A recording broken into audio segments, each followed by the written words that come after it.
We're back on The Big Show. It's Alex Belfield talking to my favourite guests. And, you know, I'm so lucky on this programme because I watch people on telly and then I speak to their people who sleep with their people who talk to their people. And eventually you get to meet Andy Parsons. How are you? I'm very good, and I'm not quite sure who you've slept with, but it's a pleasure to be here.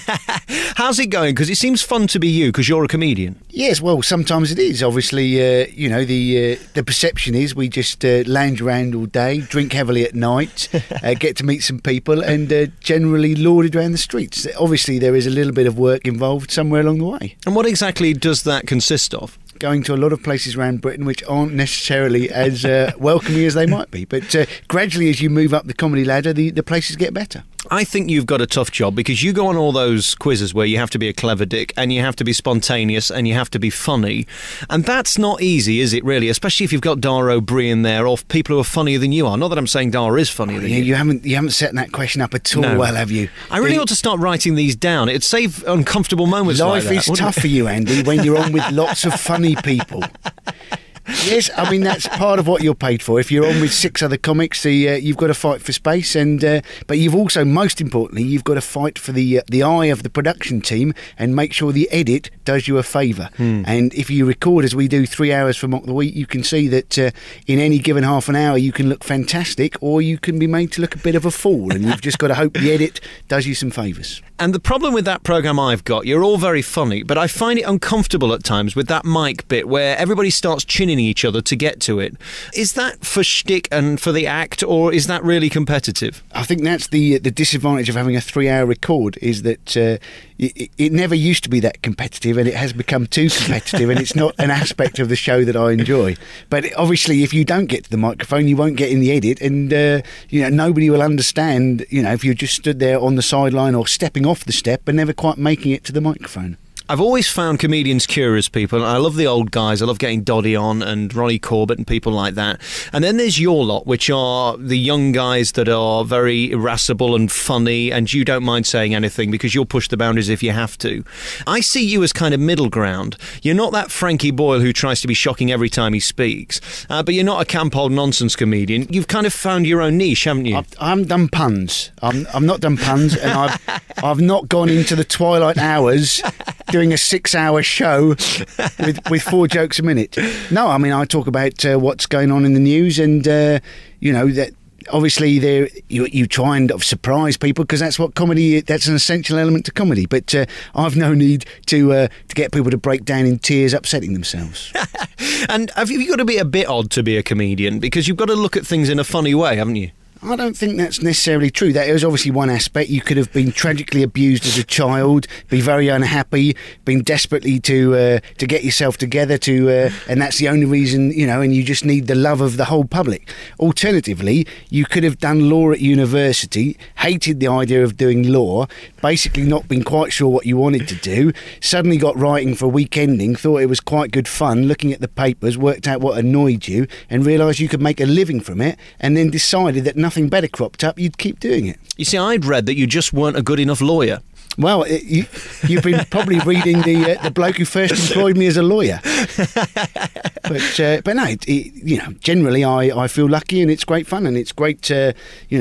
As I'm sure you were about to ask me, the tour coming up is, it's a privilege to be able to go around the country and play big venues, beautiful venues, and have them packed out for people to come and see you. Do you mind if we don't mention the tour that's coming this spring? Because I think to mention the tour would be, well, it's not in keeping with the tone of the interview. Well, no, I'm absolutely. If you don't want to mention the 38-day, date tour that starts in February, I'll be absolutely perfect with that. That won't be a problem for me. And if people don't want to visit your website to find out about this imaginary tour that's taking place in the spring, where would they go if they didn't want to go there? I would think where they really want to avoid is andyparsons.co.uk. That would really tragically give them more information than they really want to find. Now we've done that bit, can I go back to doing my Jeremy Kyle bit and ask you questions about whether you were abused as a child? Yes, you certainly can. Obviously, I'm not sure whether I would tell you, but no, I had.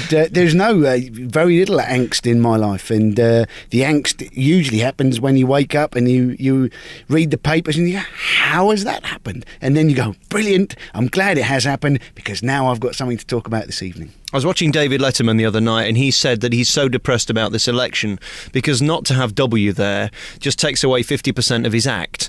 For you in this country right now, though, so much is going on. There's just endless opportunity to mock, isn't there?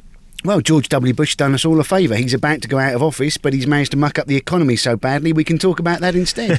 Then we've got Sarah Palin coming along, who's obviously, arch redneck, even more of a redneck than W ever was. So, it just keeps on giving.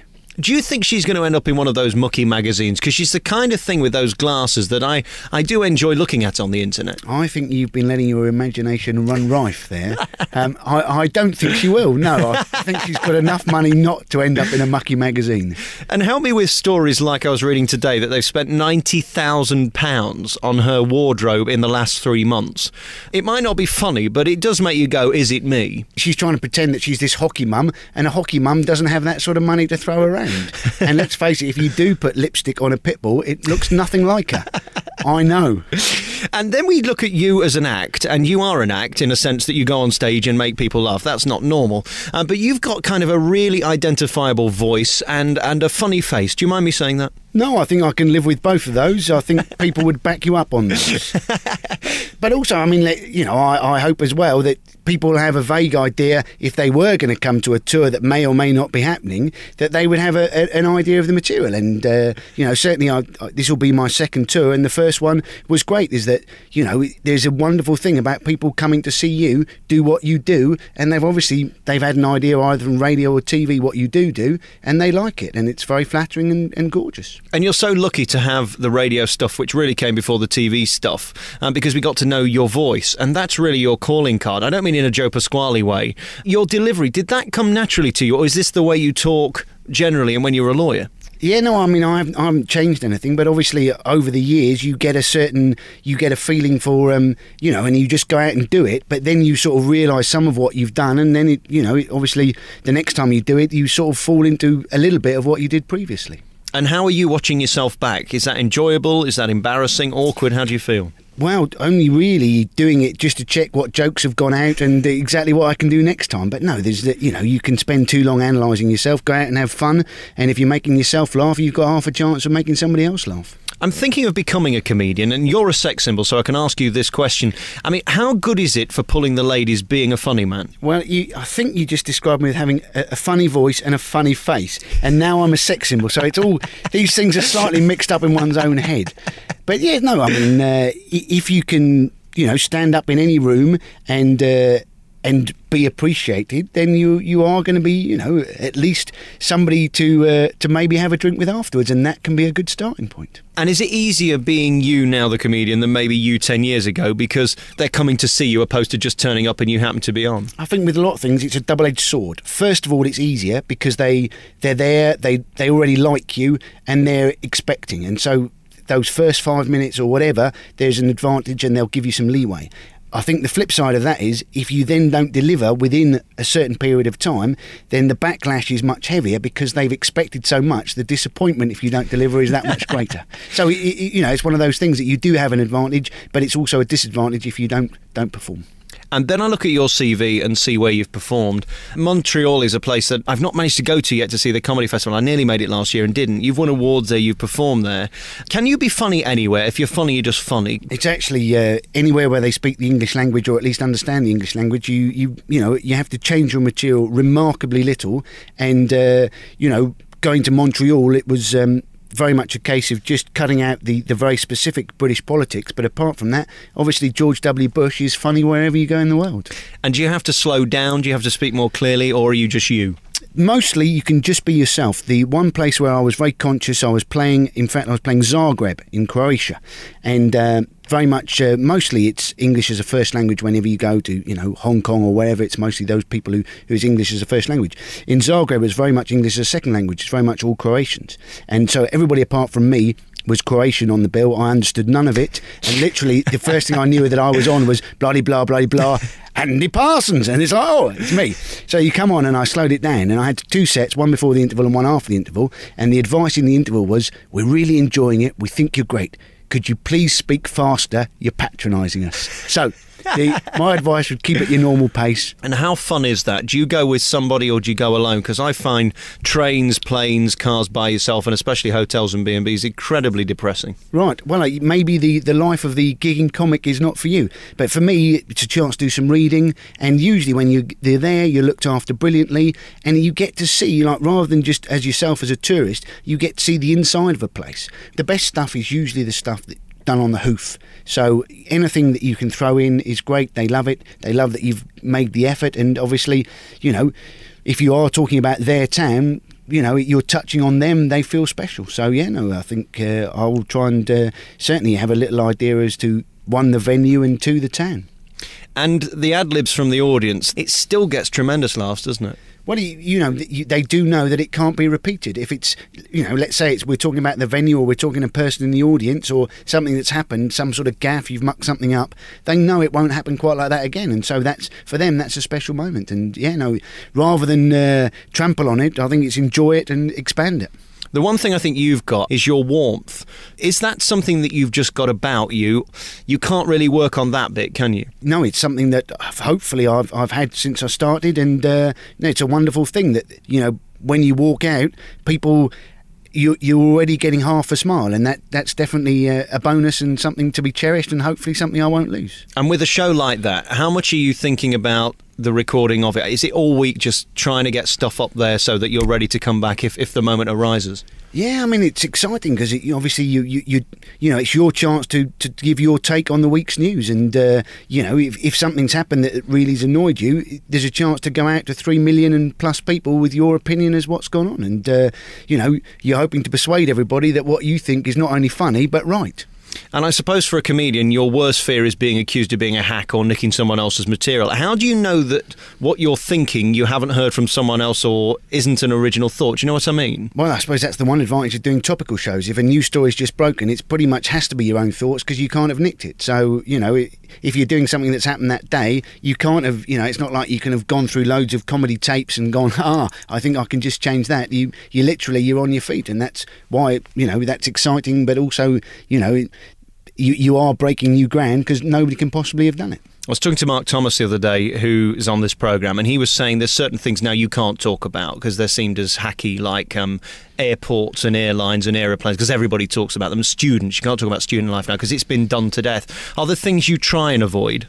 Yeah, no, I think airports is reasonable, but you know, even with airports, let's say, you know, if something's just happened, like for instance, there was the Qantas flight with the hole in it fairly recently. You know, if there's things like that happen which are that week, then you know you've got to talk about them anyway. It doesn't matter, you know. And there's always going to be some stories with students with tuition fees or whatever. I think, you know, there aren't, you know, hack sort of topics as such. There's just hack ways of dealing with them, and there's always a new way of finding, you know, to deal with whatever comes up.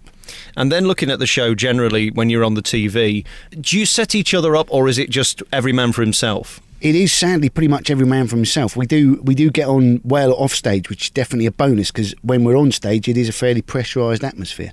But yeah, no, you're always pleased if you know, if you can get a bit of 1, 2, 3 going, and you can look funny and they can look funny and everybody's happy. Going back to the radio stuff, which you did originally, that I think you're brilliant at, Parsons and Naylor and all the stuff you've done for 2, 4, and I think you're on 7 now as well on repeat. I hope you get a lot of money for that. Yeah, no, there's definitely £3 there coming my way.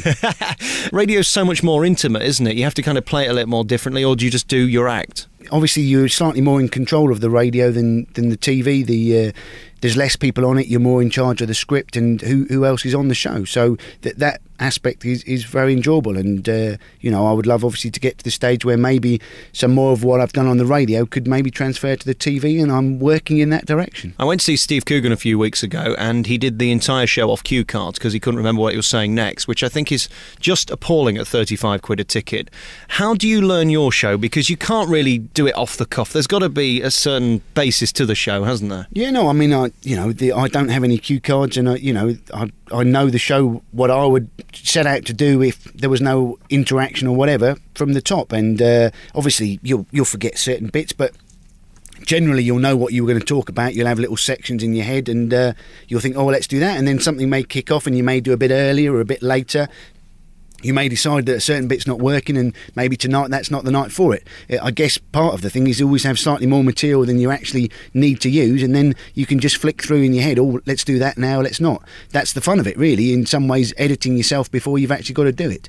So, but no, I would, if I went to see somebody and I thought they were reading off a script and I'd paid the sort of money that I expected them to give me a fully polished show, I'd be very disappointed. Absolutely, and I was, and so were the audience. There was no standing ovation that night to his sellout crowd.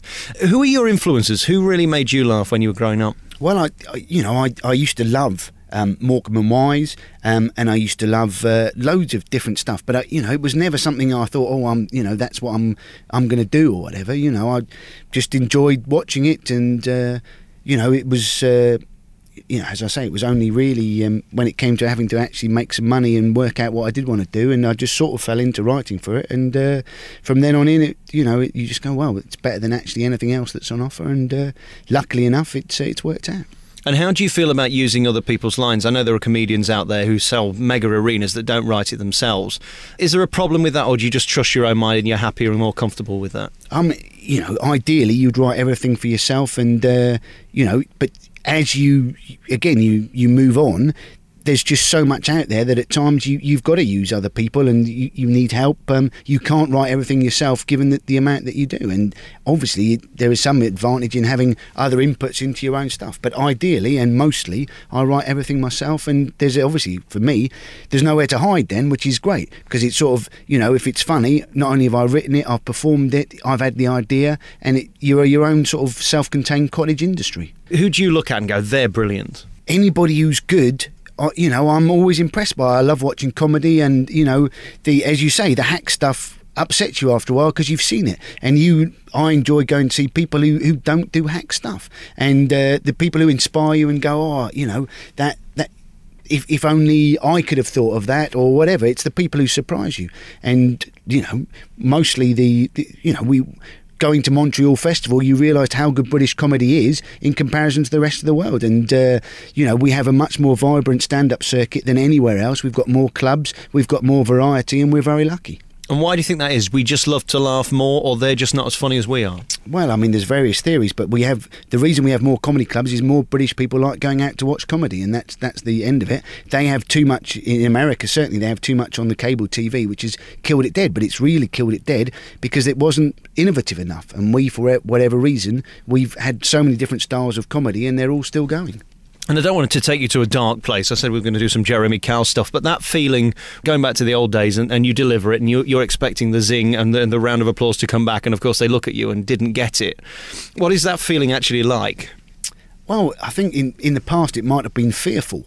You might have been scared, oh crikey, they're not going to like me or whatever. Now it's actually quite exciting. How do I get out of this situation? How do I make this funny? And it's like, and provided you bring the audience into, in on the joke, let's have some fun with this. It didn't quite work as we were hoping, but, we can go some really interesting places with that. They're great with it. And again, it's that sort of thing, not necessarily seeing people struggle, but people are having to work on their feet, and they can see how the mind's working, and they enjoy that process. So it's a mixture of confidence and trusting the mind then to be a great comedian. I think you obviously have to trust yourself to get out of a hole, and the more you do it, the more you trust yourself. It's been really lovely talking to you. Congratulations. We haven't got time to talk about the tour that starts in the spring. What was that website that we forgot to mention? I think it was andyparsons.co.uk, or go to the MySpace page, Andy Parsons Live. And is that anything to do with you, or is it just a coincidence that that's your name? I think somebody's taken my name and put all the dates for the tour that may or may not be happening on that page. That's quite incredible, isn't it? And supposing you did eventually go on tour, where would you be performing, for example? Well, I think if people were interested, anywhere from Glasgow down to Liverpool to Manchester, Newcastle, Barnstable. I've been told that on that webpage there are such dates, even places like Salisbury, were people to be interested. And I'm suffering with short-term memory loss about this tour. What was that website again? I think it was andyparsons.co.uk. That'll be £42,000 for that advert. Andy Parsons, thank you for talking to me. Thank you.